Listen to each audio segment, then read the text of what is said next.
My parents called me a burden and then kicked me out, so I made sure they regretted it for the rest of their lives. It was a Sunday afternoon when it all came crashing down. The kind of day that used to smell like backyard barbecue and faint hope. But this time, the air was dry and the silence after my father's voice felt heavier than anything I had carried in my 28 years. I stood in the middle of the living room with my backpack slung over one shoulder, not because I had anywhere to go, but because that was all I had left to carry. My mother sat stiffly on the recliner, arms crossed, eyes focused on the floor as though the rug had more value than the son she raised. "We've given you enough," she muttered, not even looking up. "You're a grown man. If you can't stand on your own 2 feet, that's not our problem." My father, ever the echo to her bitterness, didn't soften his voice. "You're not a kid anymore. You're not sick. You're just lazy. A deadweight." I opened my mouth, thinking maybe I could still explain that losing the job wasn't my fault, that the company shut down overnight, that I'd send out resumes until my fingers hurt. But my voice dried in my throat when he raised his hand, palm flat toward me like a wall. "Save it. We're done supporting you. Get out." There wasn't a scream or a slam of doors, just the sound of my footsteps dragging across the wooden floor and the creak of the screen door shutting behind me. I didn't cry. Not yet. Not until I sat behind the wheel of my 15-year-old car parked 3 streets over, engine off, seat tilted back, my world suddenly stripped to a backpack, an empty gas tank, and a quiet that no one else would notice. The first night was long, cold. The parking lot behind the gas station was dim and smelled like burnt oil, but I had no safer place to go. I held my phone tight, hoping for a message, maybe from my sister, maybe from anyone who might care. Nothing. The battery died before midnight. No handouts came. No friend called with a spare room. I had to make a decision before my pride collapsed under the weight of desperation. I walked into a hardware store the next morning and asked for a job. The manager said I wasn't qualified. I asked to sweep the floors. He pointed at the broom, said, "If you're that hungry, prove it." I swept. For hours. He didn't pay me, but I came back the next day. Eventually, he gave me $10 and a sandwich. That was the start. I didn't waste the hours. I studied after work using the Wi-Fi from the library across the street, watched tutorials, read manuals on repairs, wiring, plumbing, anything people would pay for. I started fixing bikes, then mowers, then fences. I stopped asking for chances and began creating them. After 6 months, I was working 3 jobs. By year 2, I had my own crew. By year 3, I owned a small service company and I paid in cash.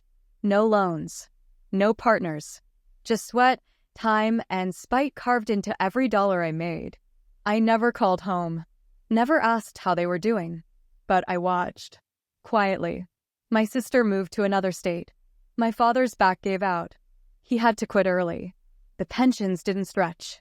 The house that once kicked me out started to rot from the corners inward. My mother started missing doctor appointments. I knew because their mail piled up, and I bought the house 2 doors down under a different name, just to watch it happen. Then, one afternoon, 7 years after that Sunday, they knocked on my office door. It was my father first, thinner, slower, looking down at the polished floor instead of into my eyes. My mother followed, hands wringing, dressed in the same coat I remembered from that day. "We heard about you," she said quietly. "We didn't know you'd made it this far." I nodded. Let them talk. Let them stew in the pause. They were standing in the lobby of a company they never believed I could build, sitting under a plaque with my name engraved in steel. My father tried to smile. "We've had some trouble lately. We thought, maybe." I reached into the drawer, handed them an envelope. My name on the seal, crisp paper inside. They didn't open it right away. They waited until they got to the sidewalk. I watched through the tinted window as my mother's hand shook. She pulled out the letter. "You kicked out your biggest investment. Now live with the interest you lost." They stood there for a while, then walked off slowly, shoulders bent. I didn't smile. I didn't gloat. I just turned off the lights and locked the door behind me. They didn't come back the next day, or the week after. I knew they wouldn't. The letter was clear. And the truth is, I didn't write it to get a reaction. I wrote it because I wanted them to sit with what they threw away.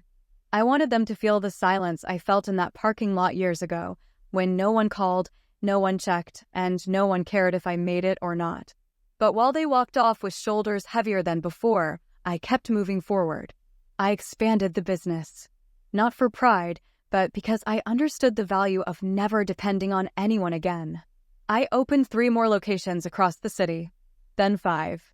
Each one operated under the same principles I'd built my life around. Don't ask for anything you're not willing to earn, and don't waste time waiting for approval that's never coming. I made sure to hire people who had been through the dirt. Men and women who'd seen hard times, who were still carrying the weight of someone else's choices. They didn't need training and loyalty. They came with it. Money started rolling in faster than I could spend it. But I didn't buy luxury. I didn't move into a mansion or drive something that cost more than what I made in a month during my worst year. Instead, I bought property, units, land, spaces people overlooked. I turned them into homes, offices, storage, anything that had value in places others ignored. People talked about how fast I grew, but they never saw the nights I didn't sleep, the mornings I skipped meals, or the way my hands still stiffened from the early days of manual work. Then one day, out of nowhere, I got a call. Not from them, from a lawyer. My sister had passed. I hadn't spoken to her in years. She left behind a boy, 6 years old, quiet voice, wore shoes too small for his feet, and didn't ask for anything when I picked him up from the foster center. They hadn't even told me he existed. My parents knew. Of course they did. But like everything else, they didn't bother. Or maybe they thought I wasn't worth trusting. Either way, it didn't matter anymore. I didn't hesitate. Took him in. Got his school transferred. Cleaned out a room. It wasn't hard. I'd done it all for myself before. This time, it just wasn't only about me. The kid, Evan, didn't speak much. Didn't cry either. He watched everything, though. Sat quietly at the dinner table. Ate slowly. Looked around like he wasn't sure if the place would vanish overnight. I recognized that look. I'd seen it in the mirror once, back when sleeping in my car meant checking every few minutes if someone would knock on the window and tell me to leave. I didn't try to make big speeches. I just showed up, took him to school, picked him up, helped him with homework even when I didn't understand it myself. He began asking questions, little things at first, then more. One day he asked if I'd known his mom well. I told him the truth. We used to be close. Then not so much. He asked why. I didn't answer. He didn't ask again. About 2 months after Evan moved in, I got a knock at my door. My actual door this time. Not the office. Not the warehouse. My home. I knew it before I opened it. That sound, too hesitant, too slow, didn't belong to a stranger. It was them. Both of them. They looked smaller. Older. My mother's hair was grayer than I remembered.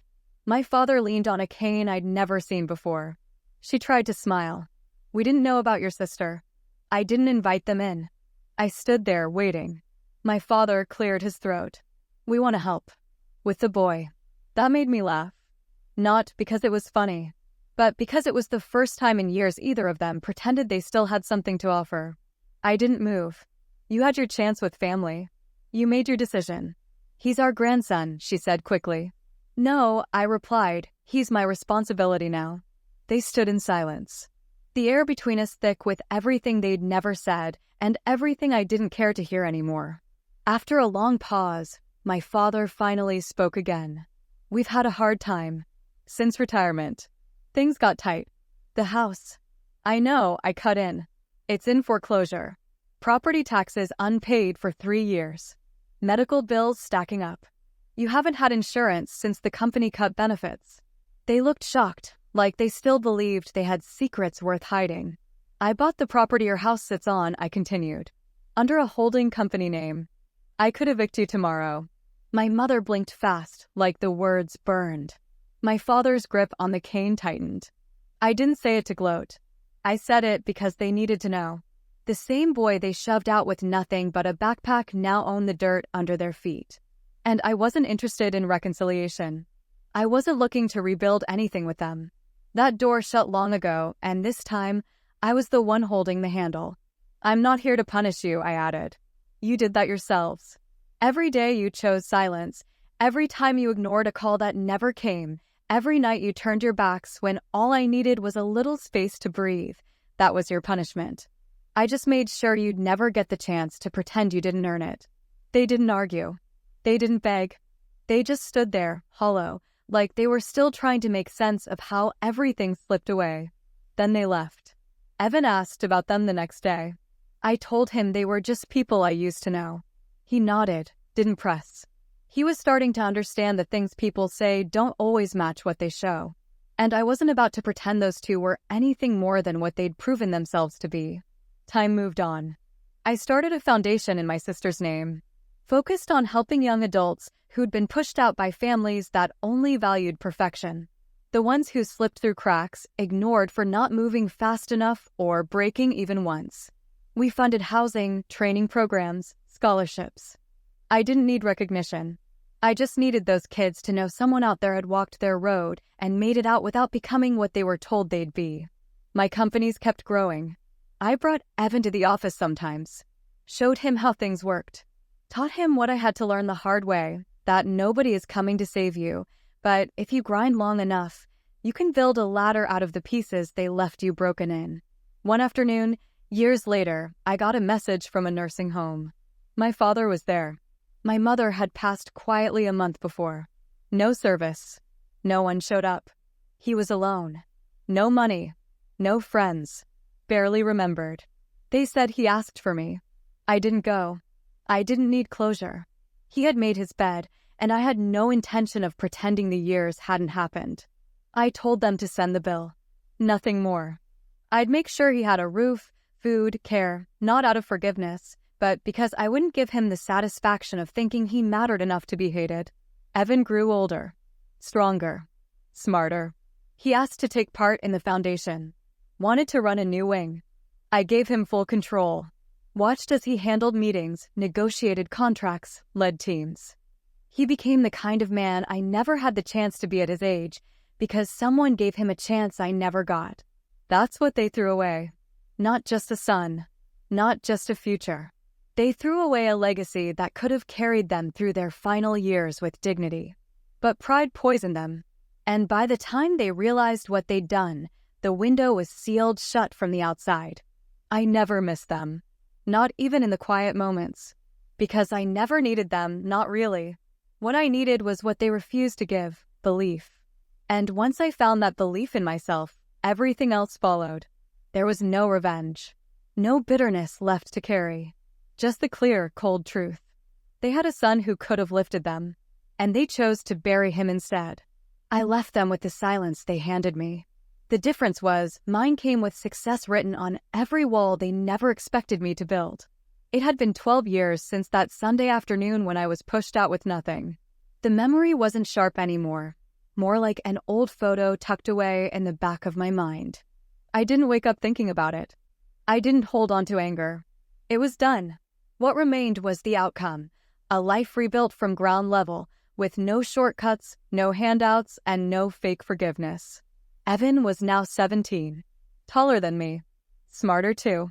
He handled operations for one branch of the foundation and had already secured early acceptance to 3 top universities. He never called me uncle. From the moment he moved in, he just called me by my name. And I never corrected him. He didn't need another title to know what I was to him. We kept things simple. Mornings were quiet, structured. He liked routine. School, gym, office. We didn't talk about emotions much, didn't need to.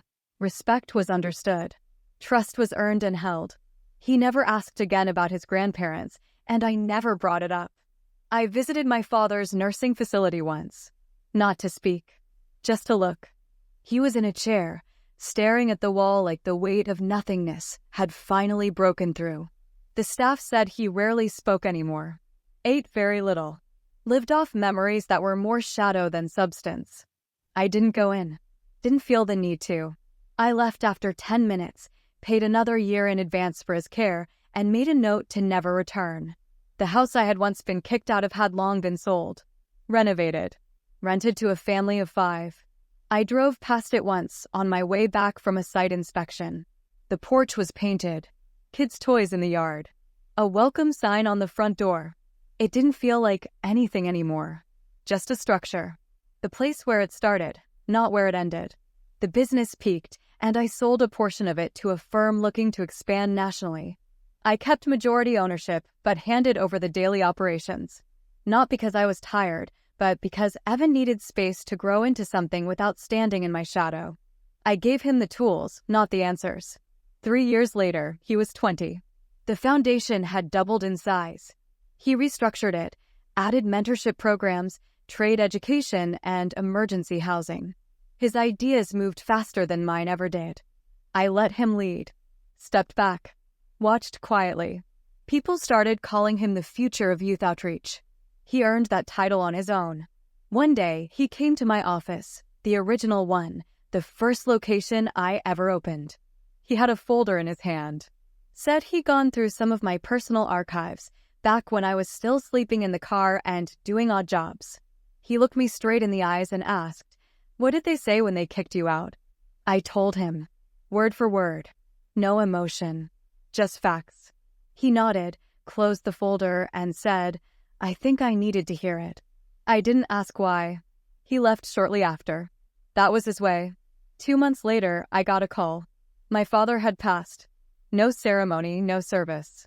I was listed as the emergency contact.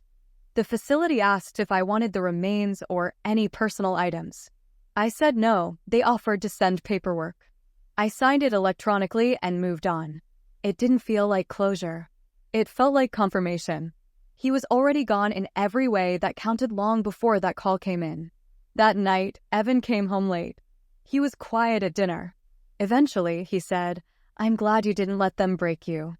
I looked at him. He wasn't a boy anymore. His shoulders held weight now. Not the kind that crushes, the kind that builds. I told him the truth. They didn't break me because I stopped giving them the pieces. After that, the conversation ended.